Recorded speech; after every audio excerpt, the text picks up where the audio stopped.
আসসালামু আলাইকুম। বাংলাদেশ বেতার সিলেট সংবাদ পড়ছি ফৌজি আজিজ। মার্কিন যুক্তরাষ্ট্রের জাতীয় নিরাপত্তা উপদেষ্টা জ্যাক সুলিভান প্রধান উপদেষ্টা অধ্যাপক ড মোহাম্মদ ইউনূসের সঙ্গে পারস্পরিক স্বার্থ সংশ্লিষ্ট বিষয় নিয়ে আলোচনা করেছেন। গতকাল সন্ধ্যায় টেলিফোনে অনুষ্ঠিত এই আলোচনায় জ্যাক সুলিভান অধ্যাপক ইউনূসের নেতৃত্বের প্রশংসা করেন। তিনি বাংলাদেশের অর্থনীতি পুনরুদ্ধার এবং রাজনৈতিক নির্বাচন ও অন্যান্য ক্ষেত্রে গুরুত্বপূর্ণ সংস্কার উদ্যোগের জন্য অধ্যাপক ইউনূসের প্রশংসা করেন। এছাড়াও অন্তর্বর্তীকালীন সরকার সম্ভাব্য নির্বাচনের তারিখ ঘোষণা করায় অধ্যাপক ইউনূসকে ধন্যবাদ জানিয়ে দেশের গণতান্ত্রিক প্রক্রিয়ার প্রতি অব্যাহত মার্কিন সমর্থনের প্রতিশ্রুতি দেন। ফোনালাপের সময় তারা বাংলাদেশের সামগ্রিক উন্নয়ন পরিস্থিতি নিয়েও আলোচনা করেন। অধ্যাপক ইউনূস বাংলাদেশের উত্তরাধিকার সূত্রে পাওয়া সমস্যা কাটিয়ে উঠতে মার্কিন যুক্তরাষ্ট্রের উদার সমর্থনের জন্য কৃতজ্ঞতা প্রকাশ করেন। চায়ের রাজধানী মৌলভীবাজারে শীতের তীব্রতা আরও বেড়েছে। আজ সকাল ৯টায় শ্রীমঙ্গল আবহাওয়া পর্যবেক্ষণ কেন্দ্রে দেশের সর্বনিম্ন তাপমাত্রা ৮.৯ ডিগ্রি সেলসিয়াস রেকর্ড করা হয়েছে। বিষয়টি নিশ্চিত করে শ্রীমঙ্গল আবহাওয়া পর্যবেক্ষণ কেন্দ্রের পর্যবেক্ষক আনিস আহমেদ জানান, তাপমাত্রা আরও কমার আশঙ্কা রয়েছে। গত ৩ থেকে ৪ সপ্তাহ যাবৎ মৌলভীবাজার জেলা সদর সহ অন্যান্য উপজেলায় চলছে শীতের প্রচণ্ড দাপট। সন্ধ্যার পর গ্রাম, হাওর ও চা বাগান এলাকার বাসিন্দারা ঘরের ভিতরেও ঠান্ডার কারণে অতিষ্ঠ হয়ে পড়েছেন। চা বাগানের সারি সারি চারা গাছগুলো সকাল সন্ধ্যা ঢাকা পড়ছে ঘন কুয়াশার চাদরে। ঠান্ডার সাথে পাল্লা দিয়ে শুরু হওয়া হিমেল বাতাসের কারণে ছড়াতে পারেনি সূর্যের তীব্রতা। এতে চা শ্রমিক সহ খেটে খাওয়া লোকজন পড়েছেন বিপাকে। ঘন কুয়াশার কারণে মহাসড়ক সহ আঞ্চলিক সড়ক থেকে হেডলাইট জ্বালিয়ে ঝুঁকি নিয়ে চলছে যানবাহন। এতিম শিশুদের মধ্যে বিতরণের জন্য শীতবস্ত্র হস্তান্তর করা হয়েছে মৌলভীবাজারে। এ উপলক্ষে আজ সকালে এম সাইফুর রহমান অডিটোরিয়ামে আয়োজিত অনুষ্ঠানে প্রধান অতিথি ছিলেন মৌলভীবাজার পৌরসভার সাবেক মেয়র ফয়জুল করিম ময়ূন। এ সময় সদর উপজেলার ১২টি ইউনিয়ন ও একটি পৌরসভার ২২টি মাদ্রাসা ও ৯টি এতিমখানার ১,৭৬৫ জন এতিম শিশুর মধ্যে বিতরণের জন্য শীত বস্ত্র মাদ্রাসার অধ্যক্ষ ও প্রতিনিধিদের নিকট হস্তান্তর করা হয়। মৌলভীবাজার জেলার সৌদি আরব প্রবাসী জনকল্যাণ পরিষদ এই উদ্যোগ নেয়। আর মাত্র একদিন পর খ্রিস্টানদের সবচেয়ে বড় ধর্মীয় উৎসব বড়দিন।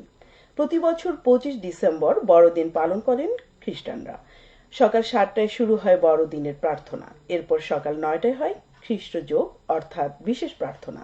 অনেক জায়গায় ২৪ তারিখ মাঝরাতেও শুরু হয় বড়দিনের প্রার্থনা। এ সময় গির্জার ভেতরে বাইরে খ্রিস্টান ধর্মাবলম্বীরা প্রার্থনায় মগ্ন থাকেন। যীশু খ্রিস্টের আদর্শ ও শিক্ষা অনুসরণের আহ্বান জানানো হয় প্রার্থনায়। একই সঙ্গে সবার জন্য শান্তি ও আনন্দের বার্তা দেওয়া হয়। এদিকে দেশের বর্তমান পরিবর্তিত পরিস্থিতিতে ভিন্ন আমেজে নানান আয়োজনে খ্রিস্টান ধর্মাবলম্বীরা যীশু খ্রিস্টের জন্মদিন পালন করবেন, যার প্রস্তুতি শেষের দিকে। গির্জা বাড়ি ও এলাকার দোকানগুলো সাজানো হচ্ছে রঙিন বাতি, বেলুন আর ফুল দিয়ে। বাড়ির সামনে শোভা পাচ্ছে ক্রিসমাস ট্রি। অতিথি আপ্যায়নের জন্য সব বাড়িতে তৈরি করা হচ্ছে রকমারি পিঠাপুলি।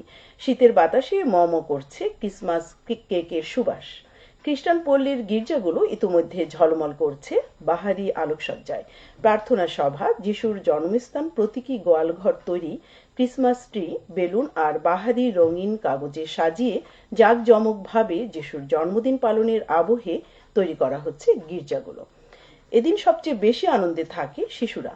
শিশুদের জন্য বিশেষ আকর্ষণ থাকে সান্তাক্লজ। বড়দিনের দিন সান্তাক্লজ সেজে বড়রা তাদের ঝোলার ভেতর থেকে বাচ্চাদের চকলেট, ক্যান্ডি বিলিয়ে বেড়ান। বড়দিন উপলক্ষে অভিজাত হোটেলগুলোতে ছড়িয়ে পড়েছে উৎসবের আমেজ। ক্রিসমাস ট্রি, রঙিন বাতি, বেলুন আর ফুল দিয়ে সাজানো হয়েছে হোটেলগুলো। সিলেটের বিভিন্ন সীমান্তে অভিযান চালিয়ে প্রায় ৩.৫ কোটি টাকার চোরাচালানের পণ্য জব্দ করেছে বিজিবি।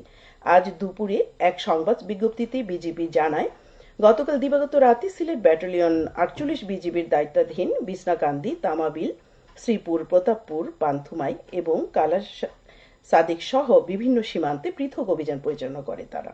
এ সময় ভারতীয় শাড়ি, থান কাপড়, রিপিটার, ডুপ্লেক্স, রেডিও সেট, কম্বল, ক্লব জি ক্রিম, জিরা, চিনি, ঔষধ, আপেল, কমলা, বিভিন্ন প্রকার ক্রিম, বিভিন্ন প্রকার প্রসাধনী আইটেম এবং বাংলাদেশ থেকে ভারতে পাচারকালে রসুন জব্দ করা হয়।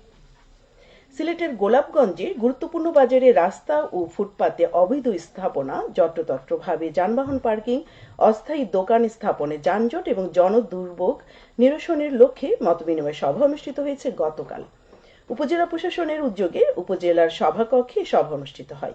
এতে বিভিন্ন শ্রমিক সংগঠন ও রাজনৈতিক নেতৃবৃন্দ, ব্যবসায়ী প্রতিনিধি, সাংবাদিক ও সুশীল সমাজের প্রতিনিধি উপস্থিত ছিলেন। সরকারি সেবা সাধারণ মানুষের দোরগোড়ায় পৌঁছে দিতে ও ইউনিয়ন পর্যায়ে সরকারি সেবা সম্পর্কে ধারণা ও উদ্বুদ্ধকরণের লক্ষ্যে সিলেটের জৈন্তাপুর উপজেলায় সেবা সহজীকরণ সভা অনুষ্ঠিত হয়েছে গতকাল। উপজেলার দরবস্থ ইউনিয়ন পরিষদে এতে প্রশাসনের বিভিন্ন দপ্তরের স্টল বসানো হয়। ইউনিয়ন পরিষদের সার্বিক সহযোগিতায় উপজেলা প্রশাসন এর আয়োজন করে। সবশেষে আবহাওয়া। সন্ধে ৬টা পর্যন্ত পূর্বাভাসে বলা হয়েছে সিলেট সহ পার্শ্ববর্তী এলাকার জন্য আজ কোনো সতর্কবাণী নেই এবং কোনো সংকেতও দেখাতে হবে না। আজ সিলেটে সূর্যোদয় হয়েছে ৬টা৩৫ এবং সূর্য অস্ত যাবে ৫টা১০। সংবাদ শেষ হলো। আমাদের পরবর্তী স্থানীয় সংবাদ প্রচারিত হবে সন্ধে ৭টায়। আল্লাহ হাফিজ।